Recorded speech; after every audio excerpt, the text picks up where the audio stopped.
Sorry about that. एक minute wait कर लेते हैं. Let's just wait for everyone to join. 11 अभी 10:56 हुए हैं. 11 o'clock तक आई थिंक लोग ज्वाइन कर लेंगे. सम इंटरनेट इशू हैपेंड एक्चुअली. कल यहाँ पे काफी बारिश हुई है. I hope it's all visible now. और एक बार बस मुझे बता दो कि कहां तक पढ़ लिया था ये a plus B equal to C plus D. यहां तक कहां तक पढ़ लिया था, बस ये बता दो.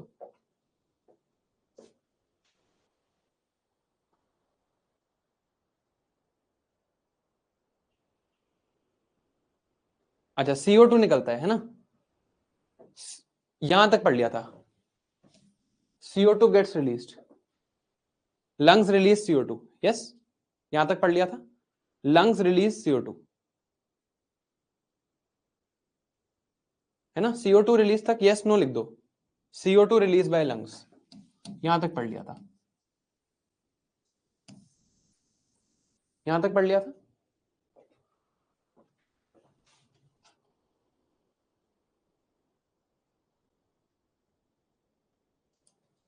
ठीक है, अब सब लिख रहे हैं यस, तो मैं अज्यूम कर रहा हूं ये सच है कि CO2 रिलीज बाय लंग्स लिख लिया. देखो मैं कुछ नहीं बता रहा था, मैं बेसिकली ये बता रहा था कि we take in food, food हमने लिया, goes to digestive system, digestive system breaks it down into small glucose molecules. Glucose is transported by blood to the cell. We take in oxygen, lungs का काम है to give this oxygen to the blood, to mix this oxygen with the blood. Oxygen also goes to cell. Cell takes in glucose and oxygen and releases carbon dioxide and water plus energy. ये चीज होती है in the cell. Cell takes in glucose, takes in oxygen, uses this glucose and oxygen to create carbon dioxide, water and energy. Now cell has carbon dioxide, cell के अंदर carbon dioxide है. Cell then sends this carbon dioxide again back to the blood. Blood takes this back to the lungs and lungs exhale this carbon dioxide. यही चीज है. This is the exact thing that was happening. यहीं तक पढ़ा था ना. एक बार अब यस नो दोबारा बता दो. यही पढ़ा था ना लास्ट. इतना तक तो पढ़ लिया था ना. इसके आगे मैं बता दूंगा, इसके आगे कुछ ज्यादा हुआ भी नहीं था. ठीक है, ठीक है, ओके ओके. चलो अब देखते हैं ये जो काम हुआ है. Glucose plus oxygen giving rise to carbon dioxide plus water plus energy. अब मैं क्या बता रहा था यहां पर, जहां पर आई थिंक इंटरनेट का कुछ जो भी इशू आया. देखो, इस किसी भी केमिकल रिएक्शन के लिए, in any chemical reaction in the world, energy is required to initiate the reaction, to start the reaction. तो ये रिएक्शन यहां स्टार्ट करने के लिए कुछ एनर्जी लगती होगी. अब आप कहोगे कि यार ये तो गलत हो गया क्योंकि यहां तो एनर्जी निकल रही है. नहीं, दिस इज स्टिल करेक्ट. यहां पर लग रही है let's say 5 joules of energy और निकल रही है 50 जूल्स ऑफ एनर्जी. तो हम कहते हैं नेट रिलीज ऑफ एनर्जी हुआ. पढ़ा होगा आपने एक्सोथर्मिक रिएक्शन, जो बाहर एनर्जी निकाले. एंडोथर्मिक रिएक्शन, जो अंदर एनर्जी ले. ये हमें पढ़ना नहीं है अभी, केमिस्ट्री है, बट आई एम श्योर ये टर्म सुनी होंगी आपने पहले, है ना. For any reaction energy is needed to start the reaction. अब यहां पे ग्लूकोज और ऑक्सीजन है. मैं यहां पर अगर ग्लूकोज और ऑक्सीजन ऐसे बोर्ड पे रख दूं तो ऑटोमेटिकली तो ये स्टार्ट करके कार्बन डाइऑक्साइड, वाटर और एनर्जी नहीं निकाल देंगे ना. मैं यहां पर एक ग्लूकोज रख दूं, यहां पर एक ऑक्सीजन रख दूं, तो क्या ऑटोमेटिकली ये स्टार्ट हो जाएंगे? नहीं. कुछ प्रोसेस स्टार्ट करने के लिए चाहिए. Something is required to start this process. ये हो सकता है कि मैं शुरू में इनको 5 जूल्स एनर्जी दूं और एंड में ये 50 जूल्स एनर्जी मुझे वापस दे दें. But something is required to start this process, something is required to make this process start. अब ये केमिकल रिएक्शन ही है. This is in the format of something like A plus B gives C plus D. अब कुछ चाहिए इस reaction को start करने के लिए. वो चीज जो चाहिए to start this reaction, that is called an enzyme. आपने अगर केमिस्ट्री में पढ़ा हो तो एक चीज होती है catalyst. Catalyst means it will help start the reaction but it is not part of the reaction itself. खुद रिएक्शन का पार्ट नहीं है.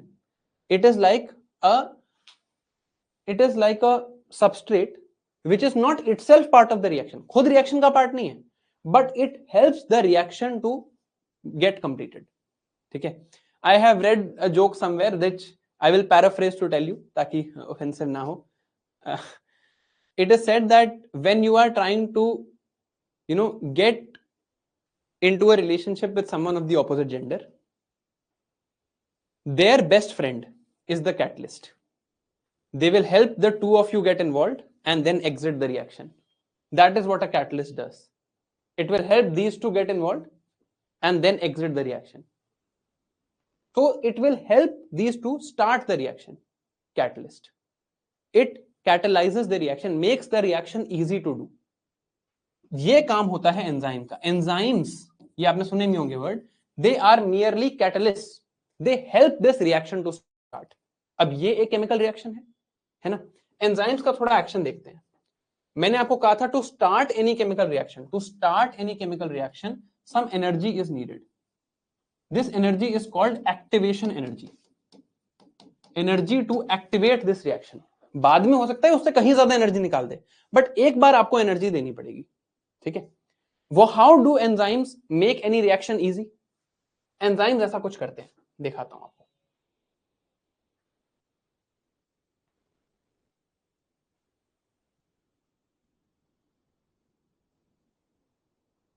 Enzymes do something like this. अब इस ग्राफ को समझते हैं, बिल्कुल ध्यान से समझेंगे। ये ब्लू लाइन देखो, ब्लू वाली line, if there was no enzyme, so this is the energy required for the reaction to take place. देखो EA without enzyme, activation energy without enzyme would be this much. Activation energy without enzyme, enzyme नहीं होता, catalyst नहीं होता, helper नहीं होता, तो इतनी energy लगती। अब you can also think of this with the best friend example, तो आपके लिए इजी हो जाएगा, है ना। बट अगर एंजाइम है, हेल्पर है, कैटलिस्ट है, बेस्ट फ्रेंड है, तो सिर्फ इतनी एनर्जी चाहिए, एक्टिवेशन एनर्जी विद एंजाइम। तो एंजाइम जो है वो एक्टिवेशन एनर्जी कम कर देता है। The energy required to start the reaction, enzyme reduces this energy requirement. तो enzymes catalyze chemical reactions, they make reactions easy. Enzymes make reactions easy. This is the job of enzyme. अब देखते हैं, अब दोबारा वापस आते हैं जो हम डिस्कशन कर रहे हैं उसी पे।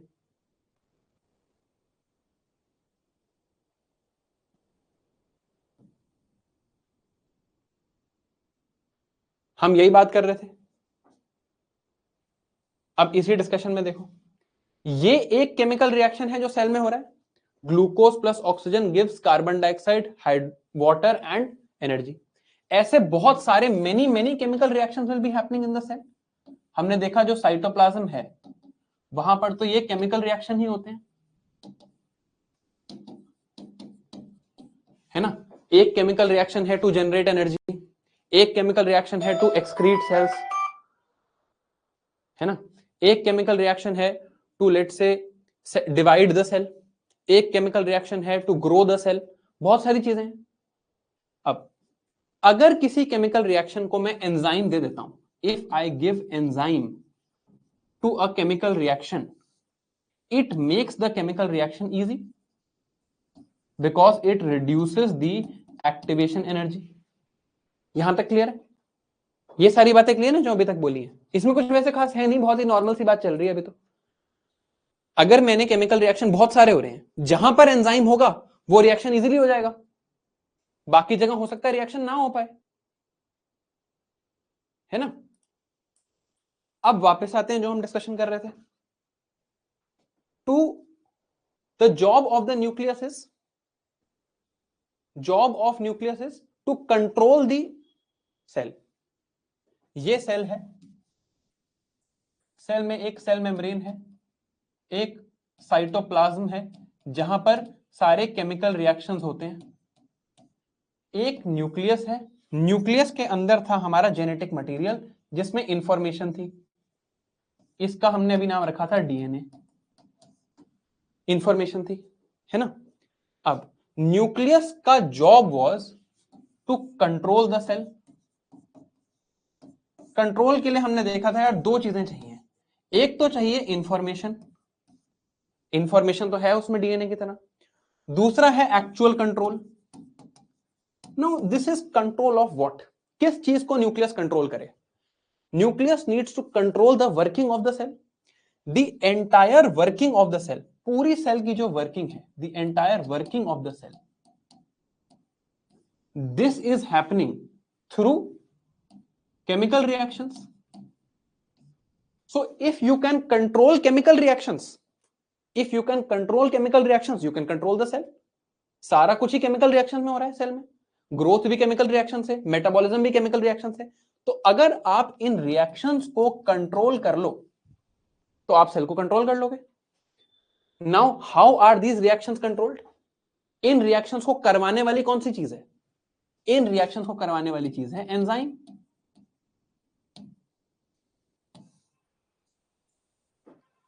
तो अब अगर न्यूक्लियस ये डिसाइड कर सकता कि कब कौन सा एंजाइम बनेगा, वो ये डिसाइड कर लेता कि कैसी चीजें कंट्रोल होंगी, राइट।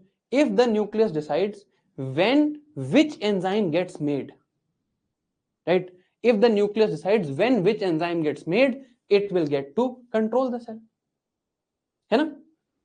अब how will it do it, ये देखना है बस। This is the only thing that's left.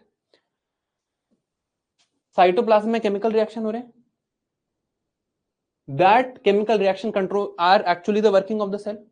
Nucleus has to control the cell, it has to have all the information for this control, all information is stored in DNA, it has to do actual control. Actual control can be nucleus bole I will, yahan par jaise there are 5 chemical reactions that are waiting to happen, one is A to B, one is C to D, one is E to F, one is 1 to 2, one is X to Z, ऐसे 5 chemical reaction होने की possibility है। Nucleus कहे I will make the enzyme only for this chemical reaction and this chemical reaction, तो ये वाला होगा, ये वाला होगा, बाकी तीनों नहीं होंगे। Now nucleus is able to control the cell, nucleus has become the brain of the cell. अब बस हमें यह देखना है कि इस इंफॉर्मेशन को एंजाइम तक पहुंचाता कैसे है न्यूक्लियस, है ना।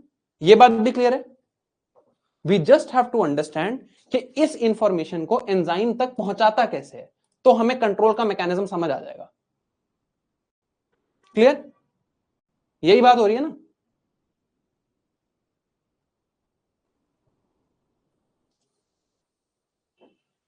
ठीक है, अब देख लेते हैं इंफॉर्मेशन भी क्या ही होगी। पहले बात करते हैं what is the information. Information must also be about making these enzymes. तो क्या हो रहा होगा, यहीं पे लिख देते हैं, what must be happening,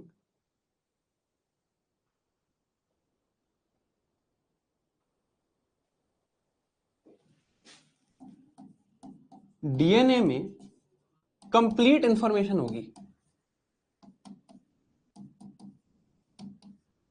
for all enzymes.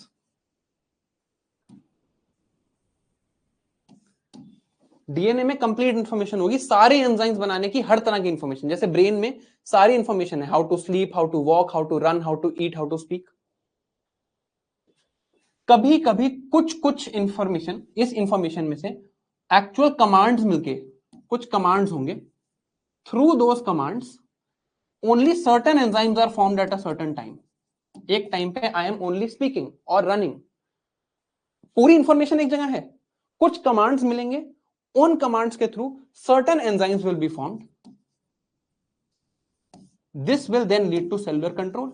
जैसे यहां पे हो रहा है, इंफॉर्मेशन इनके पास सारी है, इन पांचों रिएक्शंस के लिए एंजाइम बनाने की इंफॉर्मेशन है न्यूक्लियस के पास, बट न्यूक्लियस ने डिसाइड किया मैं ये वाला रिएक्शन कराना चाहता हूं और ये वाला कराना चाहता हूं, तो उसने बस 2 एंजाइम बना दिए।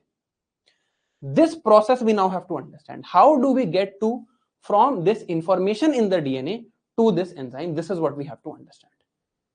अब देखो, डीएनए है ऐसा है डीएनए, हमने देखा डबल हेलिक्स मॉलिक्यूल, पहले भी पढ़ा होगा आपने, you must have read this. But अभी for the next few slides, because I don't, so that I don't have to make it like this, है ऐसा ही, it is like this. I will just make it like this in a simplified format. इसी को मैं ऐसे दिखा रहा हूं, है ऐसा ही. I am just showing it like this for ease of simplicity. तो डीएनए कैसा है?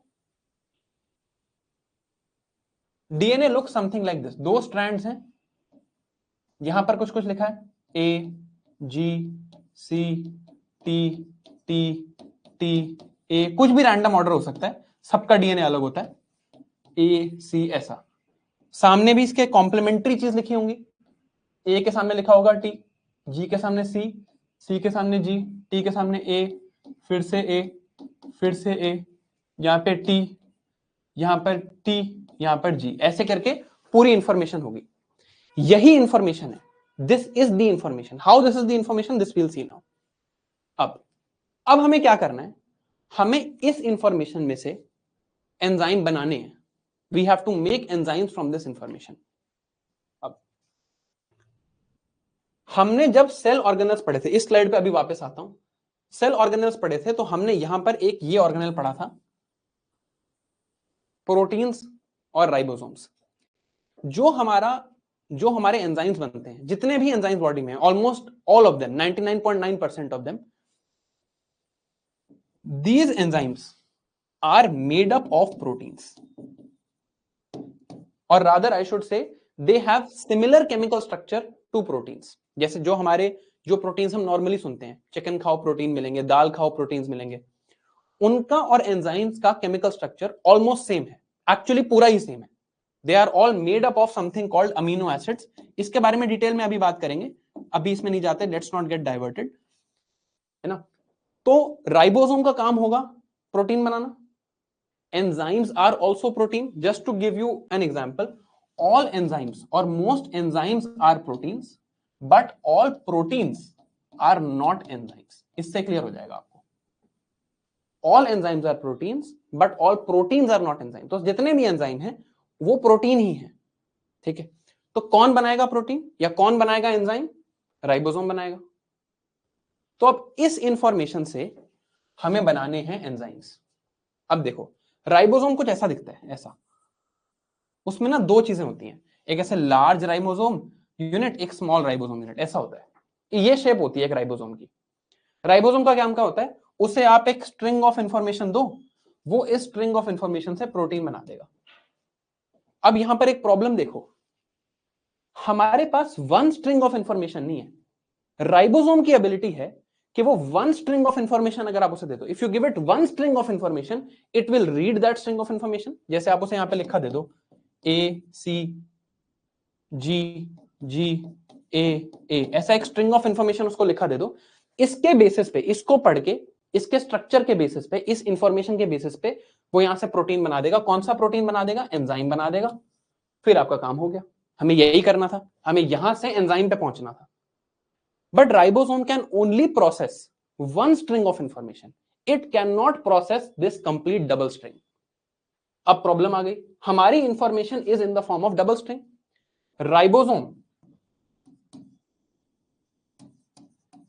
Ribosomes can process only single string. ठीक है. तो अब क्या करेंगे? We need to convert this double string information to a single string that the ribosome can process. We need to convert this DNA. This DNA needs to be converted to a single string molecule that the ribosome can process somehow.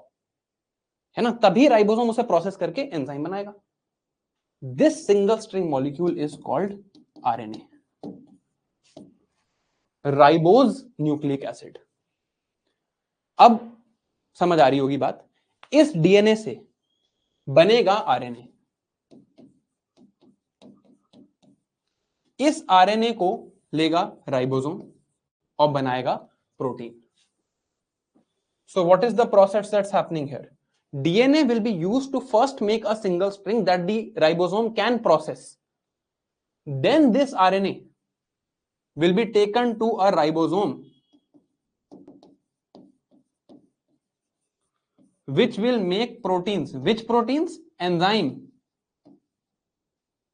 which will ultimately control cellular reactions. This is the central law or central dogma of molecular genetics. Central dogma is DNA gives rise to RNA, gives rise to protein. This is the central dogma of cellular genetics. अब इस central dogma में अभी हमने RNA के बारे में कुछ नहीं पढ़ा है. We have read nothing about RNA. We will read about firstly structure of RNA. Then how is RNA made? ये दोनों चीजें हम अभी देखेंगे. And how RNA is converted to proteins. ये तीनों, these three questions are still unanswered. Structure of RNA, how is RNA made from DNA, and how RNA leads to protein formation. These three questions have not been answered yet. ये तीन चीजें अभी रहती हैं. But till now, at least, is this clear? That DNA gives rise to RNA because DNA is double strand, cannot be processed by ribosome to make enzymes. We will make single strand information in RNA. Then ribosome will process it to make enzymes. Enzymes will then therefore control the cell. अब एक चीज और बोलूंगा बस, उसके बाद आपसे पूछूंगा if it's clear or not. ये जो प्रोसेस है of DNA to RNA formation, this process is called, इसका नाम है प्रोसेस का transcription. Transcription, DNA to RNA. एक चीज है RNA to protein, this is called translation. अब ये भूल जाओगे तुम, याद कैसे रखोगे इसको? तो याद रखने का सिंपल तरीका है, फर्स्ट इज डीएनए. देखो ये DNA to RNA to protein तुम कम से कम अभी 500 बार तो सुन लोगे मेरे से. In the next few days I will at least say this line 500 times, maybe more, because पूरी जेनेटिक्स यही है. Entire genetics is this. अभी आपको आज अगले कुछ दिनों में हम यही करने वाले हैं, मैनिपुलेशन. ठीक है, but how will you remember this transcription translation? C comes first. So C is the first process. The first process is transcription. L is second or L is late. So the later process is translation. ठीक है. So what is the central dogma of molecular genetics? Central dogma of molecular genetics is DNA, which is double-stranded molecule. या चलो इसको हटा देते हैं. DNA gives rise to RNA.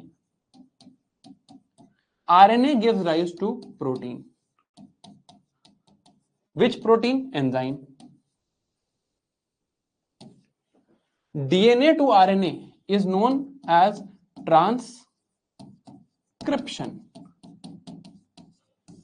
RNA to protein is known as translation. अभी हमने RNA का structure नहीं पढ़ा है, but is this clear?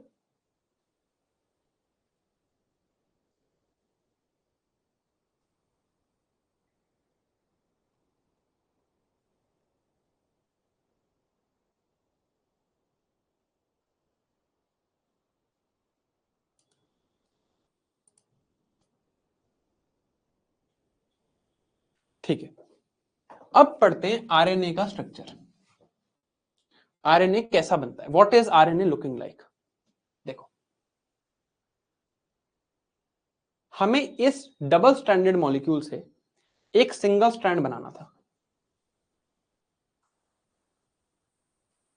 Again मैं आपको बोल रहा हूं, please keep your attention high. 2-3 disclaimers मैं रिपीट कर देता हूं. कीप राइटिंग, ऑल्दो ये सारी इंफॉर्मेशन स्लाइड्स में है, ये सारी इंफॉर्मेशन 1 पेजर में भी होगी, बट अगर आप लिखोगे तो आपको ज्यादा याद होगा. Second, I can not answer perpetual why questions. जैसे मैंने मना किया है आप लोगों को डाउट लिखने के लिए, फिर किसी ने भी डाउट लिखा था कि ए और टी के बीच में डबल बॉन्ड क्यों होता है और जी और सी के बीच में ट्रिपल बॉन्ड क्यों होता है. इसके लिए हमें गुआनिन और साइटोसिन का केमिकल स्ट्रक्चर देखना पड़ेगा. It's not worth our time and I can not answer perpetual why questions. ठीक है, एनीवे अगेन मैं आपको कहूंगा, if you keep asking doubts it only distracts me. It distracts me, it's ruins your time. Prelims आपको देना है, मुझे नहीं देना, ये सैड रियलिटी है.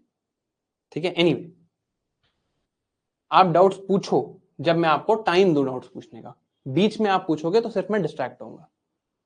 अब from this we have to create a single stranded molecule RNA.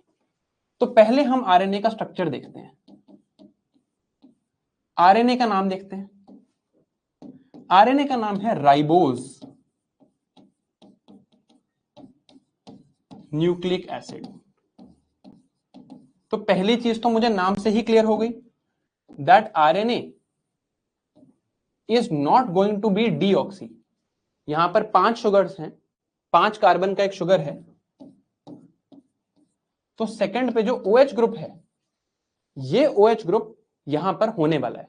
DNA में हमने कहा था ना डीऑक्सी, ये OH ग्रुप हटा दो, यहां पर ये राइबोस ग्रुप होने वाला है, यहां पर ये OH ग्रुप होने वाला है। तो ये तो मुझे पहले से पता है, एक चीज आरएनए के स्ट्रक्चर के बारे में। दूसरा, अब ये भी न्यूक्लिक एसिड है, यहां भी न्यूक्लिक एसिड लिखा है, तो this also must be made of nucleotides, so there must be nucleotides here also. तो यहां पर ए भी है जैसे वहां था, यहां पर ऑब्वियसली यहां पर भी शुगर फॉस्फेट बेस होगा जैसे वहां पर था ना, उसके स्ट्रक्चर में हमने देखा था। सिमिलरली यहां भी होगा कि ऐसे एक शुगर है, फॉस्फेट, शुगर है, फॉस्फेट, शुगर है, फॉस्फेट, ऐसा है। इस शुगर में OH ग्रुप भी लगा हुआ है हर जगह क्योंकि ये तो राइबोज है, और यहां पर भी ऐसा होगा, A, C, G, ऐसे यहां सेम स्ट्रक्चर होगा, बट एक ही स्ट्रैंड होगा, only one strand, not two, क्योंकि हम बना ऐसा रहे थे ना ताकि हम रीड कर सकें इसको। अब तो न्यूक्लिक एसिड है तो होगा तो ऐसा ही structure, it must be with a sugar phosphate backbone and some nitrogenous bases. Sugar phosphate backbone में we have seen one difference, that ribose will have the OH molecule. The other thing is it has a adenine, it has cytosine, cytosine है, ठीक है, it has guanine, guanine भी है, it does not have thymine, T नहीं होता RNA में, in place of thymine it actually has U या uracil, uracil U, thymine नहीं होता, uracil होता है, that's the only difference, we have uracil not thymine. तो अब इसी मॉलिक्यूल का आरएनए मॉलिक्यूल बना के देखते हैं। ये हमारा डीएनए, इसको अब हमें आरएनए में कन्वर्ट करना है। तो कैसे होगा? यहां से कन्वर्ट होना स्टार्ट होगा, यहां से लेट्स से यहां पर एक स्ट्रिंग बन रही है, to convert this 2 string into 1 string, यहां से कॉपी होना स्टार्ट होगा, किसी एक स्ट्रिंग से कॉपी होगा, मान लेते हैं इस स्ट्रिंग से कॉपी होना स्टार्ट हुआ। ए के सामने नॉर्मली क्या आता? टी आता, ए के सामने नॉर्मली टी आता, बट आरएनए में टी नहीं होता, आरएनए में यू होता है, तो यहां पर यू आएगा। जी के सामने क्या आता है? सी, सी के सामने जी, टी के सामने ए, टी के सामने ए, टी के सामने ए के सामने टी आता, बट आरएनए में टी नहीं होता, यू होता है, यूरैसिल होता है थाइमीन की जगह, तो यू, ए के सामने फिर से यू, यहां पे जी। तो ये प्रोसेस है ऑफ ट्रांसक्रिप्शन। डीएनए से एक दोनों स्ट्रिंग से किसी एक स्ट्रिंग को पकड़ के, राइट, उसे कहते हैं टेम्पलेट स्ट्रिंग, जिस स्ट्रिंग को यूज किया जाता है उसे कहते हैं टेम्पलेट स्ट्रिंग। टेम्पलेट स्ट्रिंग को पकड़ के एक स्ट्रिंग की इंफॉर्मेशन बना दो, so you make it as one string of information like this, जैसे ये जो यहां पर बन गई। So from DNA you take this one string of information which was a 2 string double string information, you make a RNA of a single string information। तो हमें क्या फर्क पता चला कि एक तो RNA सिंगल स्ट्रिंग है, दूसरा इट हैज राइबोज, तो इसमें OH ग्रुप प्रेजेंट है, and in place of thymine it has uracil. These are the differences। अब इस आरएनए को उठाओ और इसको दे दो टू द राइबोसोम। अब देख रहे हो इसका नाम राइबोसोम ही क्यों है? राइबोसोम को दे दो, राइबोसोम क्या करेगा? इससे बना देगा प्रोटीन यानी कि एंजाइम, और इससे आप कंट्रोल कर लो सेल को। So DNA to RNA through the process of transcription. RNA to protein through ribosome, of course, through the process of translation. ठीक है, आरएनए का स्ट्रक्चर कैसा है? राइबोज न्यूक्लिक एसिड, तो राइबोज है तो OH ग्रुप है, nucleic acid made of the same nucleotides, made of nucleotides only, है ना, made of this only, but some differences are there, it has A, it has C, it has G, thymine नहीं होता इसमें, uracil होता है। RNA को use करके आप बनाते हो protein, RNA is used and protein is made. तो central dogma of genetics, DNA to RNA, पहले डीएनए से बनेगा RNA through the process of transcription, RNA से बनेगा प्रोटीन, कौन सा protein? Enzyme, through the process of translation. Therefore now this DNA was the information, information है nucleus के पास, न्यूक्लियस कैन डिसाइड डीएनए के कौन से पार्ट को मैं कंट्रोल करूं, मेरे पास सारी इंफॉर्मेशन है, my brain has information for sleeping, walking, sleeping, walking, नींद आ रही है इसलिए बोल रहा हूँ, sleeping, walking, रात को actually was raining too much, I slept at 4 AM, sleeping, walking, speaking, running, I have all the information, I can choose which information to pick, right now I am picking the information for speaking, so nucleus can pick that I will pick the DNA for, let's say, enzyme for metabolism, enzyme for growth, I picked one DNA, that DNA got converted into RNA, that RNA got converted into protein. DNA has 2 strands of information, ऐसे A, G, C, T, etc., etc. It gets converted to single strand which will have A, not T, U, C and G. This will get converted then to protein. ये clear हुआ? समझ आया DNA to RNA to protein क्या हो रहा है यहां पे? Cellular control mechanism through genetics.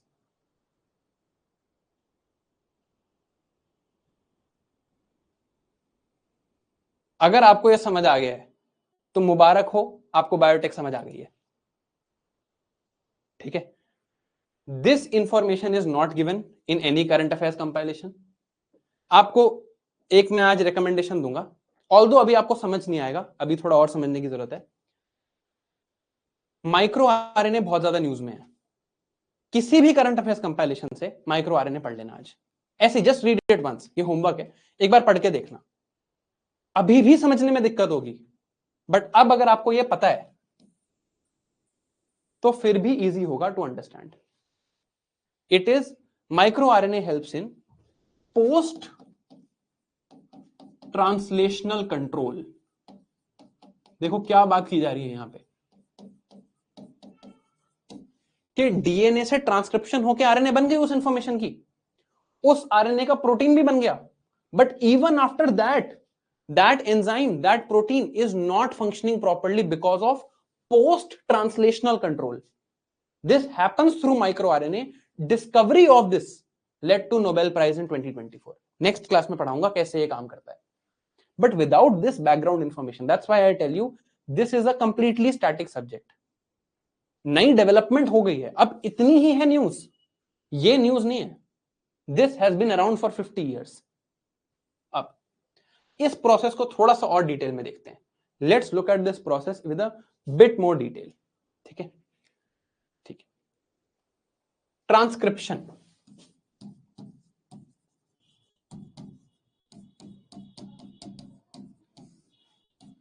DNA gets converted to RNA,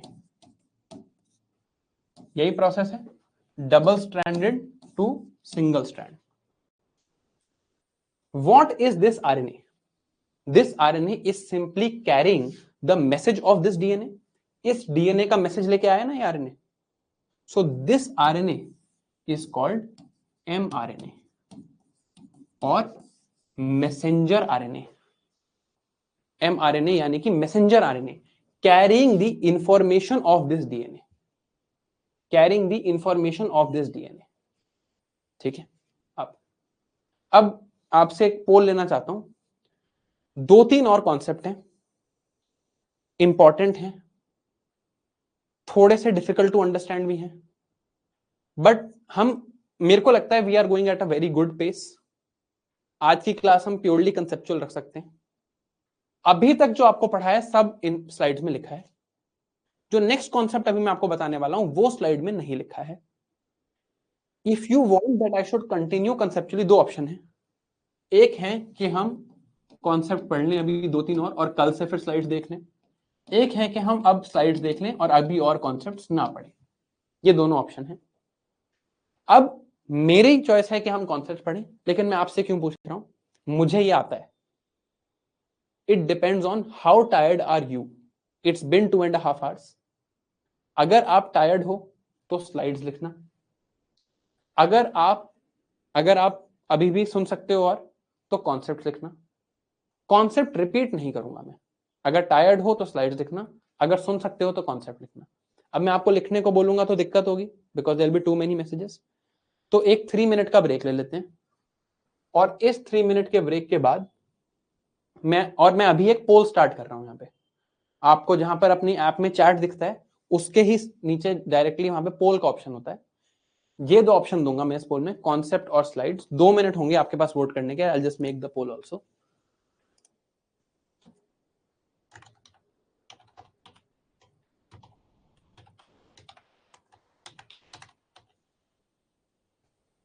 slides और कॉन्सेप्ट दो ऑप्शन दिए, and I have given you 2 minutes to answer the poll. The poll is live. ठीक है, मैं ले रहा हूं एक 3 मिनट का ब्रेक। वापस आके जो भी आप वोट करोगे हम वो काम कर लेंगे। करने हमें दोनों है। कॉन्सेप्ट मैं रिपीट नहीं करूंगा, दिस इज अ गारंटी। ठीक है,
अभी भी टाइम है वोट करने का। आप कर लोगे तो हो जाएगा। Most people have not voted yet, but ठीक है।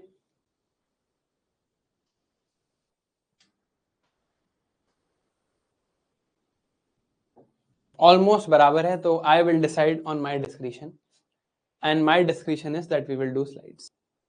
अगर there are 100 people who want to continue with slides, देखो जो कॉन्सेप्ट सुनना चाहते हैं वो तो स्लाइड सुन ही लेंगे। ठीक है, जो कॉन्सेप्ट सुनना चाहते हैं, जो whoever wants to hear the concepts, वो स्लाइड्स तो सुन ही सकता है। स्लाइड्स उन्होंने वोट किया होगा जो थोड़े से थक गए होंगे। So we will do slides. अगर स्लाइड्स में बिल्कुल ही कम वोट होते तो बात अलग थी, but these are almost equal votes. 115 to 140. तो we will continue with slides. Concepts अभी यहां रोकते हैं, ठीक है. I hope. अब एक बात बता दो, अभी तक समझ आए कॉन्सेप्ट सारे? कुछ भी नया नहीं है, कुछ भी नया नहीं है. Will do slides only, I will not teach any more concepts. Slide जल्दी से खत्म कर लेंगे. बट अभी तक कॉन्सेप्ट समझ आए? अभी तक जो जो बताया वो समझ आया? Most of the concepts of biotech we have read already. The basics we have red.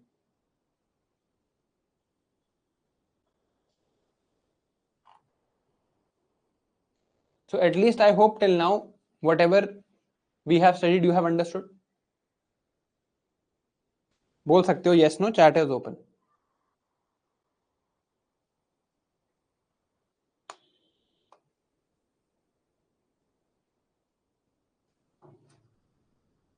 खुली नहीं क्या chat?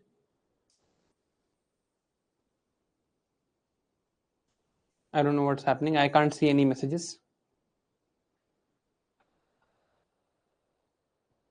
Chat was open from my side. I still cannot see any messages from you. Yes, no, nothing.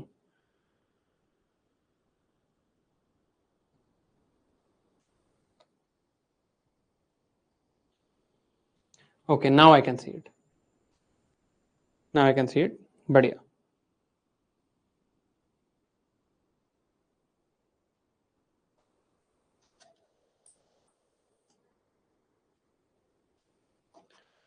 Okay, चलो ठीक है. Slides देख लेते हैं एक बार. बट देखो, अब तुमने स्लाइड्स बोला है, everything comes at a cost.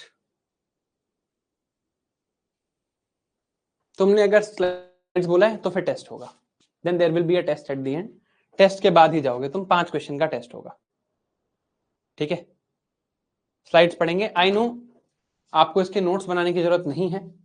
There is no need whatsoever to make notes of these, because I will be giving you the hand written notes tomorrow. मेरा मन आज पूरे दिन कॉन्सेप्ट पढ़ाने का था, बट ठीक है, we can read from the slides once. क्या पढ़ा हमने स्टार्टिंग में? Cell is fundamental unit of life. Cell is structural and functional unit of life. How do I recognize a cell? Must have cell membrane or plasma membrane, fluid matrix or cytoplasm. It must have genetic material in the form of DNA और RNA. अब ये चीज actually मुझे समझानी थी कि ये DNA और RNA क्यों है. इस दोनों की बात करेंगे, बट कल कर लेंगे. अभी इतना समझते हैं, ठीक है. Key features of living organisms: reproduction, growth, metabolism and responding to environmental stimulus. ये भी हमने देखा. How this is happening, we have seen this. Life and cells, we understood 2 things.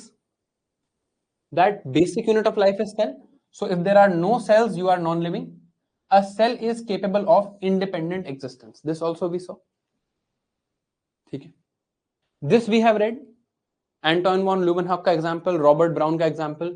Unicellular organisms are capable of independent existence and they are capable of performing the essential functions of life. Anything less than a complete structure of cell does not ensure independent living, right? So you need a complete structure of the cell for independent living. Cell is structural and functional unit. ये भी हमने देख लिया. Leeuwenhoek और ये एस्से का example भी हमने देख लिया. फिर हमने देखी cell theory. Cell theory given by these 2 scientist, modified by Rudolf Virchow. Again आपको ये नाम याद नहीं रखने. All living organisms are composed of cells and products of cells. All cells arise from pre-existing cells. ये भी हमने देखा कि सारे living organisms cells and cells के प्रोडक्ट से बने हैं, and all cells arise from preexisting sales.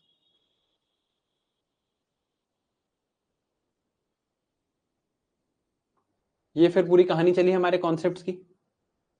अब इन्हीं कॉन्सेप्ट्स को एक बार रीड कर लेते हैं. पूरा हमने सेल पढ़ा, सेल के बारे में पढ़ा. देखो सेल का structure. Cell is the basic unit. Cell has a cell membrane और a outer boundary. Cell has a cytoplasm that contains cell organelles where the reactions are happening. It has a nucleus which is brain of the cell that controls cellular function. This control is what we have read about. Cell organelles का example देखा था हमने mitochondria. अभी आगे सारे organelles आएंगे. अब ये हमने अभी नहीं पढ़ा है, so let's skip this for now. अभी इसको छोड़ देते हैं. This is to read this we'll have to understand. You remember I made you skip this topic of prokaryotic cells. ये वाला अभी हमने नहीं पढ़ा है, व्हाट इज द डिफरेंस, तो अभी ये वाला छोड़ देते हैं, we'll come to this tomorrow. Similarly ये this is the same thing, 5 kingdom classification, we'll come to this tomorrow. Basic structure of a cell, ये देखते हैं जी, इसमें क्या लिखा है। Inside each cell is a dense membrane-bound structure called nucleus, because we had read the nuclear membrane. Nucleus contains the chromosomes, which in turn contain genetic material DNA. ये हमने अभी नहीं पढ़ा. We just read DNA. DNA to chromosomes we have not read yet. ये भी हम कल देखेंगे. Cells that have membrane-bound nucleus are called eukaryotic and prokaryotic. ये भी हम कल देखेंगे. ये हमने अभी नहीं देखा है. But it is here, है ना? Broad breakdown, prokaryon and eukaryon, this we saw. Ancient nucleus and new nucleus, that is what we saw. Yeah, before nucleus and actual nucleus, this is what we saw. But ये हमने अभी नहीं देखा है. We have not seen this yet. Okay. अब ये various types of cells हैं. अलग अलग type of cells की बस एक फोटो है. These are plant cells, mesophils. These are tracheid cells, muscle cells जैसे दिखते हैं. These are nervous cells, red blood cells, white blood cells, epithelial cells, the cells that are lining, for example, our neck, our cheek, they look like this. तो ये various बस आपको दिखाने के लिए था. एनसीईआरटी का ही चैप्टर 8 क्लास 12th उसका स्क्रीनशॉट है, क्लास 11 सॉरी. यूकैरियोट्स, प्रोकैरियोट्स, कुछ डिफरेंसेस हैं इन सेल में, ये हम कल देखेंगे. ठीक है, तो प्रोकैरियोटिक सेल्स वाला पार्ट अभी नहीं दिखा रहा हूं, कल प्रोकैरियोटिक दोबारा देखेंगे. अब यूकैरियोटिक हमने देखा था.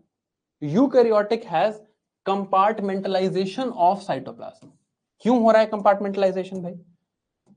ये सेल है, सेल में ये न्यूक्लियस है, ये एक कंपार्टमेंट, ये माइटोकॉन्ड्रिया है, एक कंपार्टमेंट, एंडोप्लाज्मिक रेटिकुलम है, ये एक कंपार्टमेंट, वैक्यूल है, एक कंपार्टमेंट, गोल्जी बॉडीज है, एक कंपार्टमेंट. ऐसे बहुत सारे कंपार्टमेंट्स बन जाते हैं because of the presence of membrane bound organelles.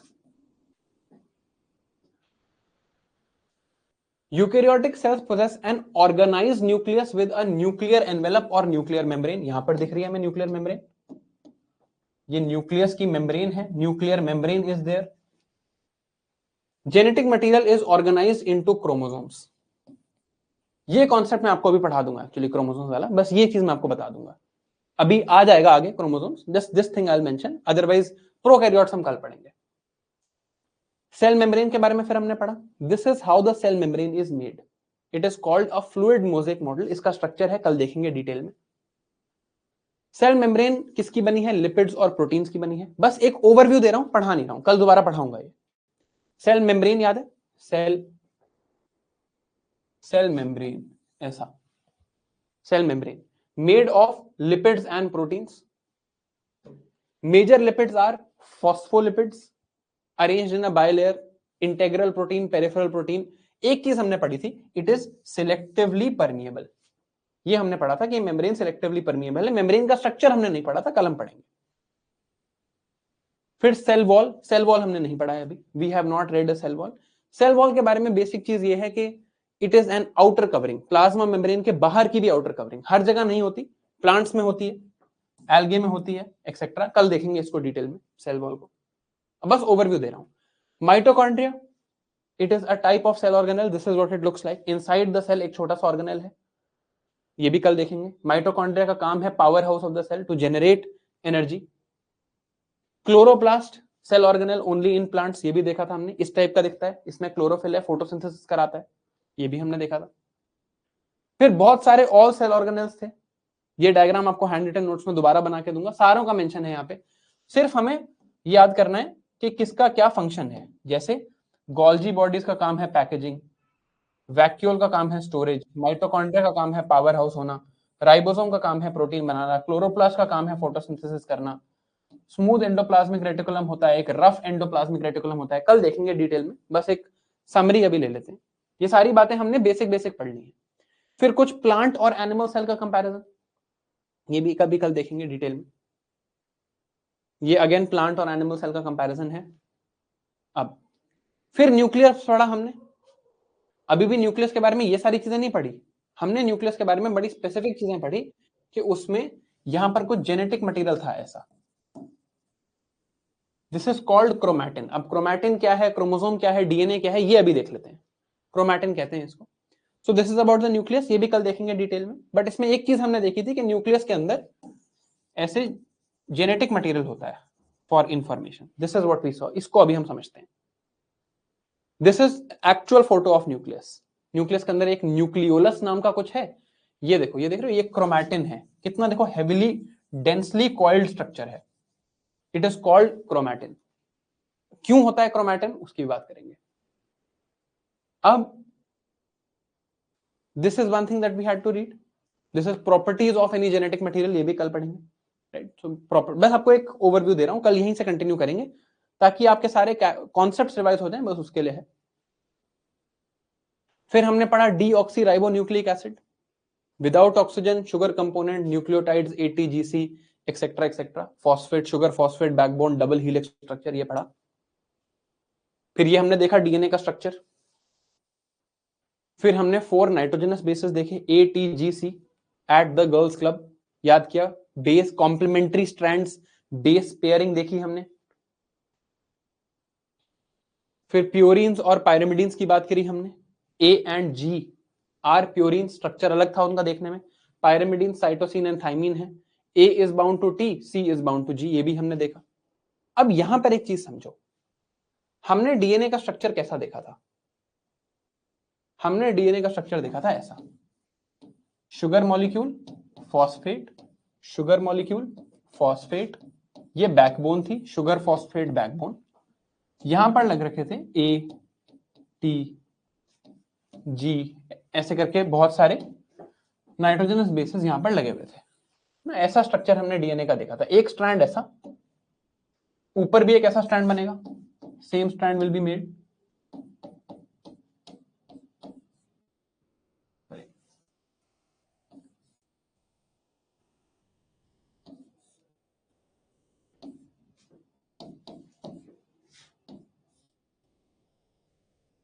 ए के सामने टी आएगा डबल बॉन्ड होगा, टी के सामने ए आएगा डबल बॉन्ड होगा, जी के सामने सी आएगा ट्रिपल बॉन्ड होगा, यही हमने देखा था।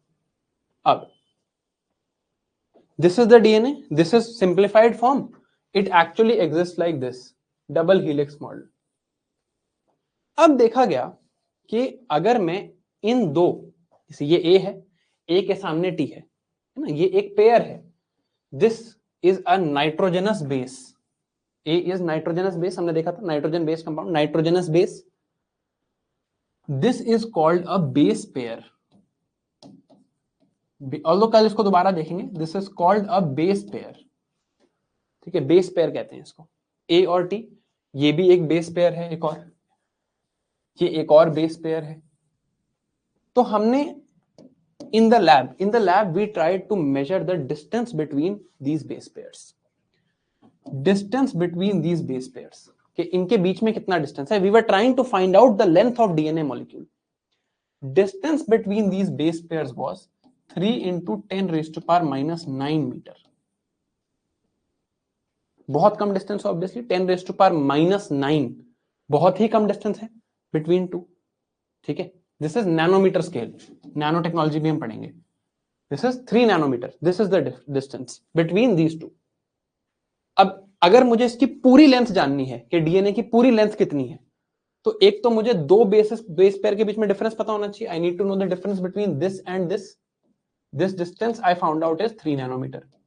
आई also need to know how many base pairs are there, तभी तो मैं कैलकुलेट करूंगा। I need to know how many base pairs are there, then I'll be able to calculate the entire length.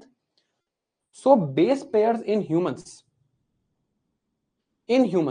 it was seen that humans have 6.6 billion base pairs, 6.6 billion base pairs. So now you multiply,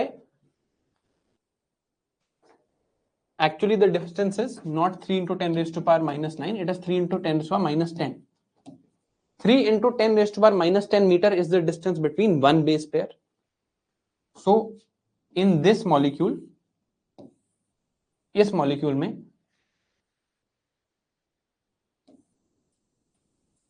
इस molecule में यहां एक base pair है, यहां एक base pair है, इनके बीच में जो डिस्टेंस है वो 0.3 नैनोमीटर का है। बट ऐसे कितने मॉलिक्यूल्स हैं टोटल? 6 बिलियन। तो मल्टीप्लाई किया गया इसको 6 इंटू 10⁻⁹ से। तो यहां से जो फाइनल कैलकुलेशन आई, it was calculated that length of DNA string is 2.2 metres.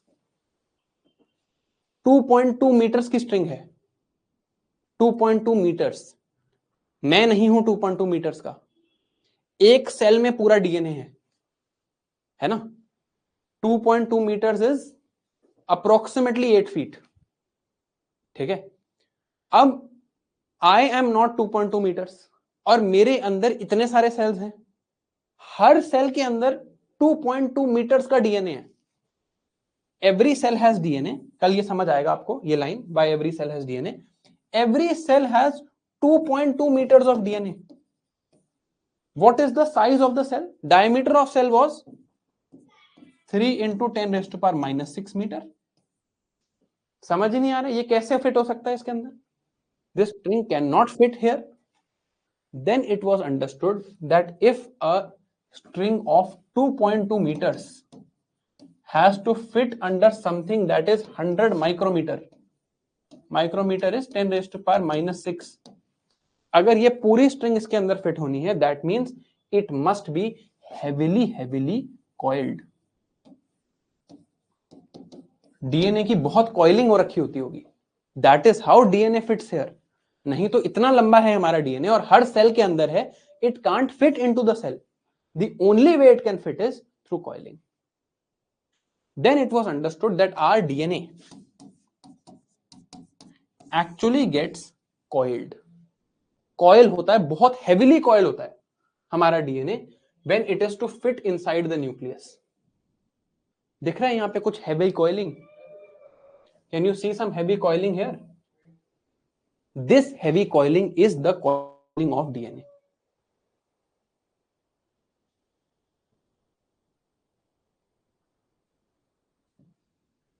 DNA gets coiled heavily. ये डीएनए है, this is the long DNA string, look at this. अभी ये वाली इमेज देखना, वो वाली मत देखना। This is the long DNA string, it gets coiled over a protein known as histone protein. So DNA एक बहुत लंबी स्ट्रिंग है, कुछ प्रोटीन्स आते हैं इस टाइप के, ये देख रहे हो यहां पे छोटे छोटे proteins. DNA is a very long string. This long string gets coiled, heavily coiled with the help of these circular proteins. It leads to supercoiling. This leads to formation of chromatin. So chromatin is nothing but coiled DNA present inside the nucleus. हमने देखा था nucleus. This was the cell. Cell has nucleus. Nucleus has genetic material in the form of DNA like this. This heavily coiled genetic material तो DNA है. This is coiled DNA inside nucleus is known as chromatin, and it coils with the help of histone proteins. ये देखा गया. Now when cell will divide, अभी हमने cell division पढ़ी नहीं है, कल हम पढ़ेंगे डिटेल में रिप्रोडक्शन इन सेल डिविजन।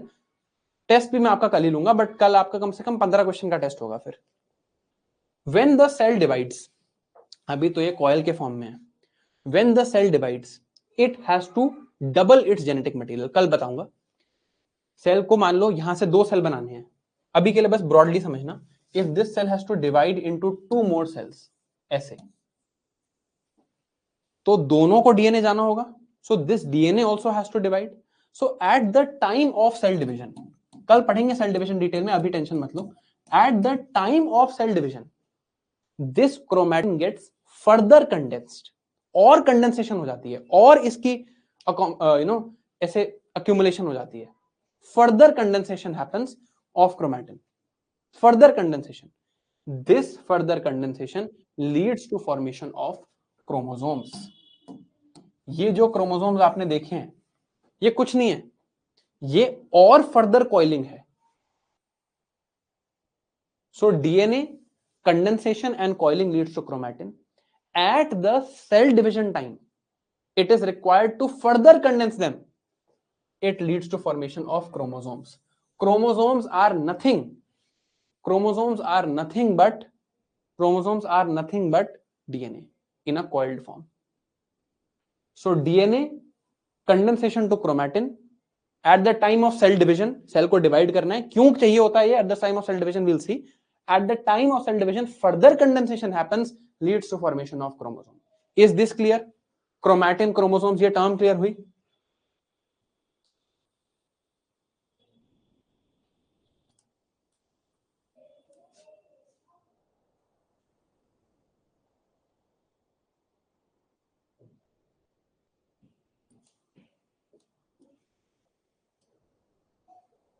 ठीक है,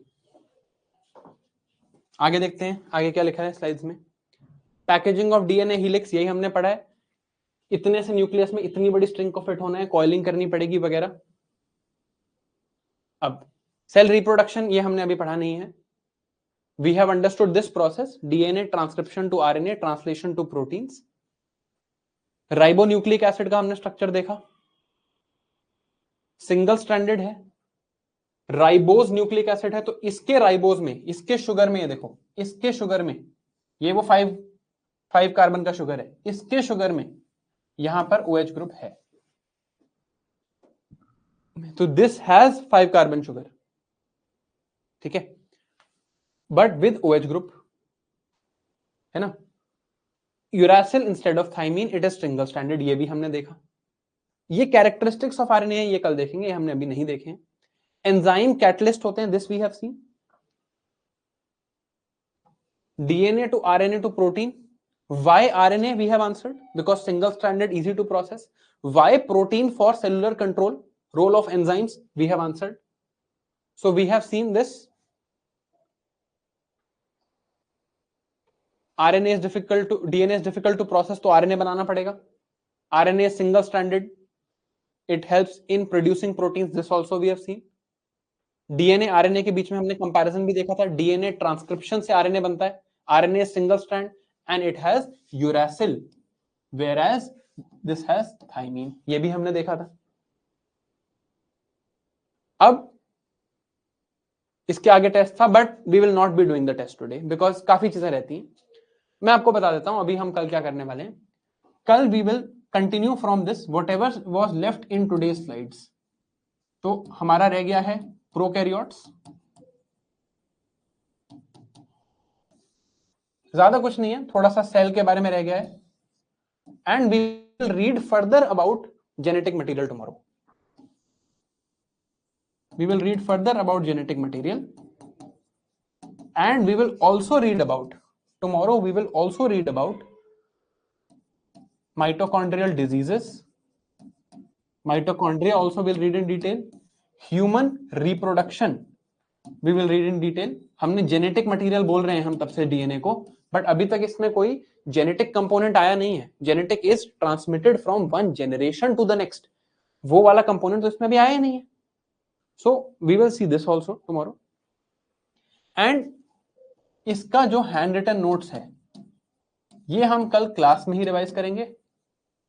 plus there will be a test tomorrow of about 15 questions. I am not going to make any question, सारे प्रीवियस ईयर क्वेश्चंस है. तो जो हम कल पढ़ेंगे ना, इतने से ही about 15 previous year questions will come. अगर हमने कल वायरसेस भी पढ़ लिया तो डेफिनेटली 15 क्वेश्चंस हो जाएंगे. If we have time, we will read viruses tomorrow. If we don't, then we will read viruses on Saturday. ठीक है, तो कल भी मैं आपको ऐसी स्लाइड्स दूंगा. कल मैं आपको फर्स्ट हैंड रिटन नोट्स दूंगा. क्लास खत्म होते ही वो हैंड रिटन नोट्स पढ़ लेना. अब आज क्या करना है आपने, आज आपको only thing you have to do is whatever you have written, अभी तक आपने जो भी चीजें लिखी होंगी, इन स्लाइड्स को डाउनलोड कर लेना, प्रिंट मत करना, और रीड कर लेना एक बार. Read the slides once. Just read every word written here. Don't need to remember. मैं याद करवाऊंगा आपको. Don't need to print these slides. अपने फोन पे, लैपटॉप पे, आईपैड पे, जिस पे भी आप ये वीडियो देख रहे हो, ठीक है. आई होप आप टेलीग्राम पे पायरेट करके ना देख रहे हो, but can't do much about that. People are voluntary participants in organized crime. Anyway, जो भी जहां पर भी देख रहे हो, आप एटलीस्ट इन स्लाइड्स को, इन सारी स्लाइड्स को रीड कर लेना. ये क्वेश्चंस वाली स्लाइड रीड मत करना. Don't read this question slide. Don't read this, इसके आगे मत पढ़ना, it will ruin the fun for you and the fun for me. तो क्वेश्चंस वाली स्लाइड रीड मत करना, बाकी आप एक बार इसको रीड कर लेना, ठीक है। That's all you have to do. देखो अभी टाइम हो रहा है 12:01, ठीक है, एग्जैक्टली 12 बजे हमने खत्म किया है।